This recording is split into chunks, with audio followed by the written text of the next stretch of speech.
नमस्कार. आपल्या सगळ्यांचे महाराष्ट्र सोशल न्यूज चॅनलमध्ये हार्दिक स्वागत. चला वळूया तर एका नवीन बातमीकडे. आजची बातमी. पर्यावरणप्रेमी आदित्य ठाकरे यांच्या वाढदिवसानिमित्त युवा सेनेचे राज्य सहसचिव ॲडव्होकेट पंकज गोरे यांच्या वतीने धुळेकर नागरिकांसाठी 1000 मोफत वृक्ष वाटप उपक्रमाला सुरुवात झाली आहे. भगवा चौकात विविध प्रकारच्या वृक्षांसाठी नागरिकांनी मोठी गर्दी केली.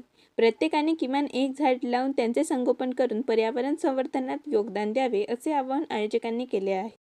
पर्यावरणप्रेमी माजी मंत्री सन्माननीय आदित्यसाहेब ठाकरे यांच्या वाढदिवसाच्या औचित्य साधून एक घर एक वृक्ष अभियान आम्ही सुरू केलेले असून त्या अंतर्गत 1000 वृक्षांचे वाटप आम्ही करणार होतो. त्याचा पहिला टप्पा कालपासून सुरू झाला असून धुळेकरांनी मोठ्या प्रमाणात भगवा चौक येथे नाव नोंदणी करून वृक्षरोप घेऊन गेलेले आहेत. हा पहिला टप्पा आहे. पुढच्या हप्त्यात दुसरा टप्पा सुरू होणार आहे. यामागचे एकच कारण आहे की वृक्ष लावणे हेच महत्वाचे नसून त्या वृक्षाची आपल्या परिवारातील सदस्य म्हणून प्रत्येक व्यक्तीने काळजी घेणे देखील गरजेचे आहे. त्यामुळेच प्रत्येक व्यक्तीला आम्ही हे वृक्ष 5-5, 6-6 फुटाचे त्यांच्या हातात देत आहोत आणि त्यांना सांगतो की आपल्या परिवारातील सदस्य समजूनच या वृक्षाची काळजी घ्या आणि ते वृक्ष नक्की वाढतील ही आम्हाला अपेक्षा आहे. ज्याही धुळेकर बंधू भगिनींना वृक्षरोप हवे असेल त्यांनी शिवसेना उद्धव बाळासाहेब ठाकरे पक्ष भगवा चौक कार्यालय येथे नाव नोंदणी करा.